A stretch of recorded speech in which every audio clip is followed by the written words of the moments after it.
and be blessed. Thank you. I was pointing them to Jesus. Instead of me to set up a system and begin to ask them to make monthly contributions, I'm there pointing. He doesn't know my problem. That's why he will not follow me.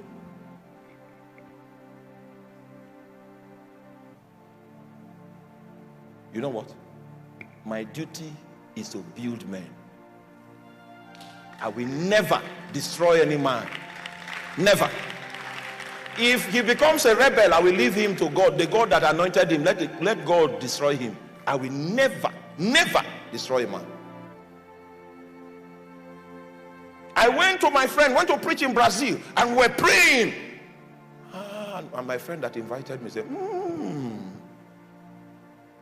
there's a young man in your midst. It will cause you pain. 2 years before he rebelled. And I knew. But I told God, I will never destroy any man. Destroy them. If they rebel, I will not see anything. Let it be your work to destroy. Me, I'm here to build, and I will build till I die.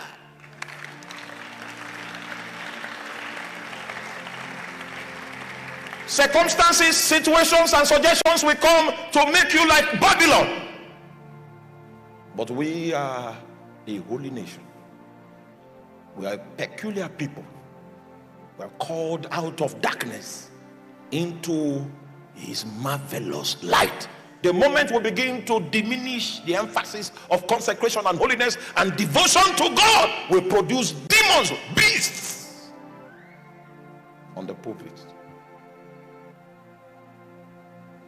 And this beast will turn lively stones into bread.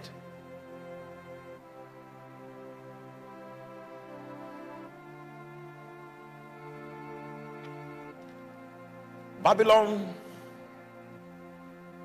is common. It's everywhere.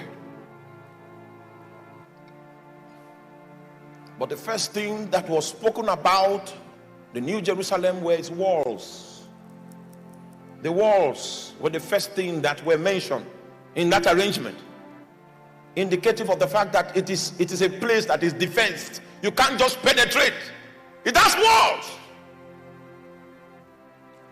You can walk into Babylon. Any office you walk into the government house, you will see Babylon everywhere.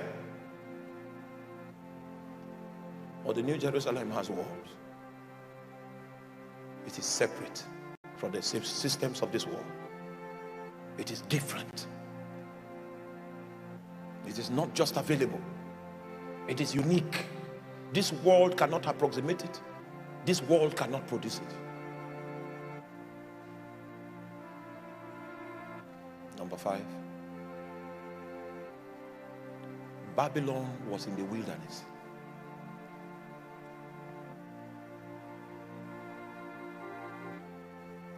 But the New Jerusalem was on a high mountain. How many of you still remember the book of Matthew chapter 5? And in the book of Matthew chapter 5, what Matthew chapter 5 is about is that Jesus was about to unveil the constitution of the kingdom of heaven.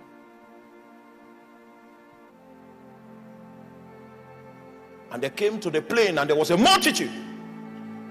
And because of the gravity of the things that Jesus wanted to communicate, he decided to raise the standard by climbing the mountain. It was a multitude that came to attend to him, but he decided to raise the standard. The moment he climbed the mountain, only 12 people were willing to climb. A multitude will always come if it's the plain. But when you begin to ascend the mountain, you will find the numbers will begin to diminish. Because the Christians of our time are not willing to pay a price for the things of the Spirit. That's why we are common. Who shall ascend into the hill of the Lord? Who shall stand in his holy place? He that has clean hands and a pure heart, who has not lifted up his soul to vanity, nor sworn deceitfully, he shall receive a blessing from the Lord and righteousness from the God of his salvation. This is the generation of them that seek thee, O God of Jacob. Lift up your heads, O ye gates, and be thou lifted up, ye everlasting doors, and the King of glory shall come in. Are you willing to ascend the mountain? Are you willing to ascend the heights of spiritual discipline? To keep your vessel pure and undefiled in the midst of the corruption around? Because you want to ascend into a higher place. There are deep things that cannot be communicated in the valley. And Jesus had to raise the standard. It was when they got to the mountaintop that he began to preach what we call the Beatitudes. Blessed are the pure in heart, for they shall see God. He couldn't say that in the valley. He raised the standard. And in our generation, he raises the standard again. So that the demarcation between Babylon and the New Jerusalem will be so distinct that no one will confuse the one for the other.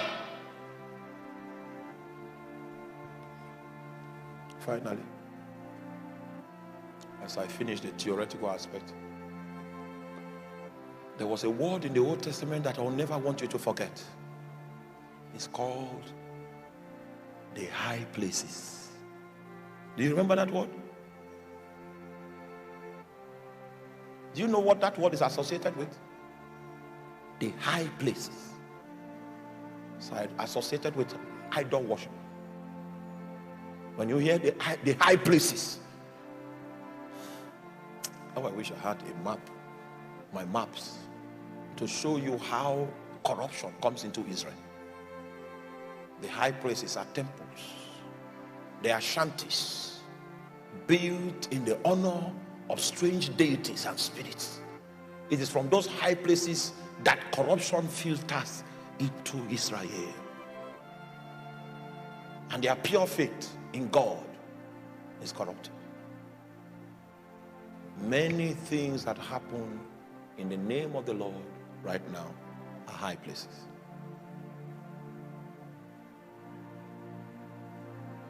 The migration is from Babylon to the New Jerusalem. The Bible says that the appearance of the city was like jasper.